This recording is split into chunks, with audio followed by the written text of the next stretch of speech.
Sejam bem-vindos ao Nota 20, programa da Rádio Observador, em colaboração com a Iniciativa Educação, programa onde a educação fala com a ciência. Esta semana sobre o pensamento crítico, como se adquire, como se desenvolve, com que objetivo e com que ganhos.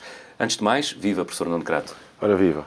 Professor, vamos começar pelo nosso inquérito no Twitter.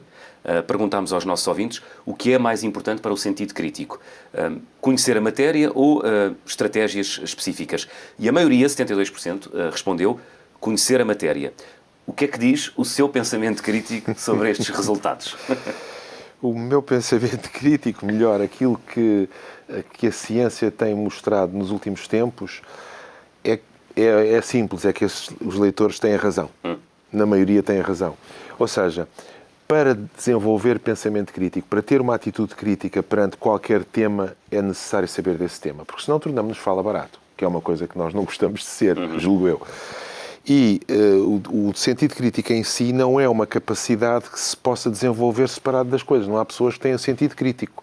As pessoas podem ter atitudes críticas, podem ser pessoas que, por natureza, gostem de contrariar o que os outros dizem. Mas o sentido crítico é uma coisa mais complexa que a nossa convidada nos vai explicar o que é.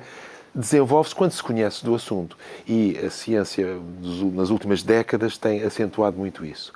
O que nos traz aqui hoje é um passo à frente.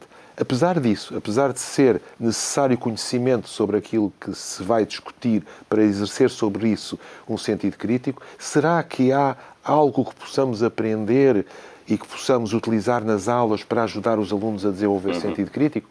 E esse tema, que é um tema muito interessante, um passo à frente ainda dessa pergunta, é o que nos traz aqui a nossa convidada. Que se chama Raquel Lemos, é neuropsicóloga, professora de Neuropsicologia no ISPA e investigadora da Unidade de Neuropsiquiatria da Fundação Champalimau. Olá, Raquel Lemos. Olá, bom dia, muito obrigada. Bem-vinda à Nota 20. Raquel, antes de mais, o que é o pensamento crítico? Muito bem, então o pensamento crítico pode ser definido como a utilização de factos para criar julgamentos, de uma forma muito genérica. É mais ou menos aquilo que usamos no modelo científico. Portanto, eu preciso conhecer a evidência científica que já há, ter uma nota de imparcialidade perante a minha leitura do problema, olhar para os problemas de vários pontos de vista, portanto, perceber que uns defendem de uma maneira, outros defendem de outra, e eu ainda assim conseguir tirar um julgamento, portanto, julgar e ter uma opinião sobre esse assunto. Portanto, podemos dizer que quanto mais conhecemos sobre, como o professor Nuno Crato dizia, quanto mais factos soubermos sobre um determinado assunto, mais apurado ou mais desenvolvido é o nosso pensamento crítico. Exatamente. Portanto, quanto mais eu souber, quanto mais conhecimento tiver sobre um assunto, maior capacidade terei de pensar nele de forma crítica. Podemos então concluir que o conhecimento é a matéria-prima ou a chave ou o elemento base do pensamento crítico. Isso mesmo. Portanto, o conhecimento será o ponto de partida. Eu preciso de conhecer para poder pensar criticamente sobre qualquer assunto. Sobre esse assunto. O que me leva à pergunta: como é que nós aprendemos? Como é que o nosso cérebro se desenvolve? Como é que nós apreendemos o conhecimento? Muito bem. Portanto, a aprendizagem é um processo. Há vários tipos de aprendizagem.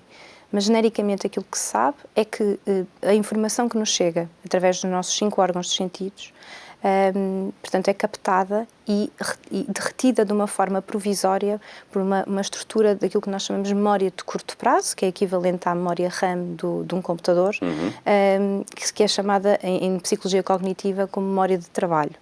Portanto, nós temos essa informação, fica provisoriamente armazenada, tem uma curta duração, e depois, através de mecanismos de utilização e ligação a outras áreas em que já temos o conhecimento adquirido, portanto, a nossa memória de longo prazo, o nosso armazém de informação, existe uma conectividade entre a informação que nós captamos e para a qual retivemos algum tipo de atenção, portanto, a nossa atenção captou essa informação que os órgãos dos sentidos receberam, e vai haver uma conectividade entre estas estruturas de curto prazo com as estruturas de longo prazo. E a partir do momento em que eu raciocino e faço esta ligação entre o que está provisoriamente armazenado e o que já está mais armazenado noutras estruturas e noutras redes neuronais, eu vou transformando essa informação vai passando dessa fase inicial para conhecimento também adquirido e tornar-se ela própria memória de longo prazo. Tal qual como professor, deixe-me Força, ver força. se eu traduzo isto bem em termos daquilo que nós ensinamos. Portanto, o que estamos certamente a ensinar, ou o que alguém está a aprender por si, não é necessariamente no ensino, depende, a capacidade de assimilar alguma coisa depende muito do que já se sabe sobre essa coisa. Exato. Ou seja, se eu souber bastante sobre a Guerra Civil de Espanha, por exemplo, eu posso assimilar um determinado conceito, uma determinada informação que me dão e situá-la melhor e compreendê-la melhor porque tenho esse conhecimento de base. E isso, como agora voltando a ser professor, isso significa que é bom termos um currículo estruturado. Ou seja, que os conhecimentos crescem uns em cima dos outros. E daí a importância de nós sabermos em cada momento onde estamos e para onde vamos. No ensino. Estou a fazer uma tradução, não sei se correta, sim, mas sim. no ensino, não é? Portanto, sim, em contexto de sala, o aluno foca a sua atenção para o que está a ouvir, há algum conhecimento adquirido sobre esse tema e ao raciocinar sobre este novo conhecimento que está a ouvir, está a entrar pelos órgãos sentidos, neste caso a audição, acaba por raciocinar e ao debruçar-se e fazer, portanto, estudar e estar mais atento a este assunto, acaba por se tornar conhecimento, memória de longo prazo. É uma visão simplista se eu disser o aluno ou qualquer outra pessoa, quando está na formação de aquisição do conhecimento, está a receber, a armazenar, a processar e a consolidar, é isso? Mais ou menos? Mais ou menos, não necessariamente por essa ordem, mas sim, os conceitos são mais ou menos esses. Muito bem. E em relação ao pensamento crítico, Raquel, ele pode ser ensinado? Pois, parece que sim. Parece que, de alguma forma, ele pode ser trabalhado com base no conhecimento. Portanto, inicialmente, portanto, o conhecimento crítico reside na utilização do conhecimento adquirido e aquilo que o autor destes trabalhos, portanto, o Daniel Willingham, sugere é que seja importante conhecermos um assunto para raciocinarmos criticamente sobre ele. Portanto, ele define um plano de cerca de 4 passos, em que, inicialmente, o professor, em contexto educativo, deverá identificar o que é o pensamento crítico para aquele contexto específico de conhecimento, né? Neste caso para aquela disciplina. Depois deverá perceber que tipo de conhecimento é que o aluno já tem, portanto, o que é que já aprendeu para trabalhar esse conhecimento crítico. Deverá sequenciar a forma de aprendizagem, portanto, algumas coisas têm que ser aprendidas antes e pensar criticamente sobre elas e depois avançar para outro passo. E, por fim, debruçar-se, portanto, reforçar conhecimento ao longo do tempo, uma vez que aquilo que nós não reforçarmos terá tendência a perder-se com o tempo. Professor André, não sei se quer adicionar algum comentário a esta questão eu julgo que do ensino do pensamento crítico.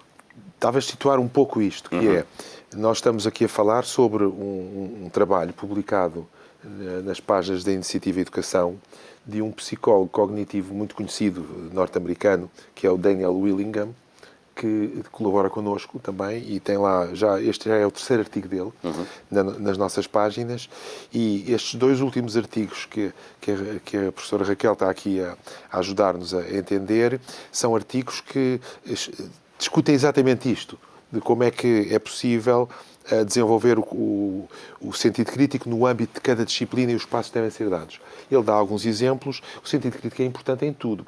Matemática é assim, não há sentido crítico. Não, deve haver sentido crítico. Nós devemos desenvolver nos alunos um sentido de crítico, de olhar para as demonstrações, por exemplo, dizer, olha, será que este passo daqui deriva exatamente daquele, ou será que eu estou a dar um salto de raciocínio? Isto é um sentido crítico em matemática que é importante desenvolver.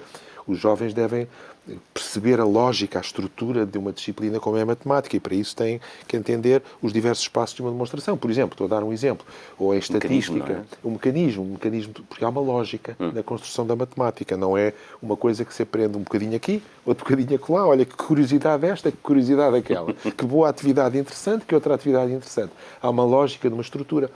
A história, para eu não estar sempre a falar de matemática, a história, mesma coisa, não é? A história tem uma estrutura, não se aprende um bocadinho aqui sobre os romanos, depois um bocadinho ali sobre a Guerra Civil de Espanha e depois um bocadinho sobre a Revolução Chinesa, porque são coisas... A história é uma evolução da sociedade humana e é importante na história também, julgo eu, desenvolver o sentido crítico, perceber, será que esta interpretação do que se passou na Guerra Civil de Espanha é única? Ou será que esta interpretação, ou será que não é questionável este aspecto deste autor e daquele? Eu julgo que isso é uma das coisas fundamentais que nós desenvolvemos nos jovens, não é? Não é o fala barato, eu volto a insistir sobre isto, não é o dizer assim, professora, não estou de acordo, não está de acordo porquê? Não sei, mas acho mal. Acho mal. Isso não vale. O que vale é, eu não percebo porque é que daqui se deduz aquilo. Isto deve ser entendido e muitas vezes os próprios historiadores dizem, olha, de facto isso é questionável. Isso que o aluno está a dizer é questionável e há autores que acham que há outra interpretação. Julgo que isto é uma coisa importante. Falou nos jovens, o que me leva à pergunta, a partir de que idades é que se deve começar a aprender de forma crítica? Há estudos que respondam a esta questão, Raquel? Pois, de facto, não há estudos que suportem uma idade ideal para iniciar o trabalho do pensamento crítico.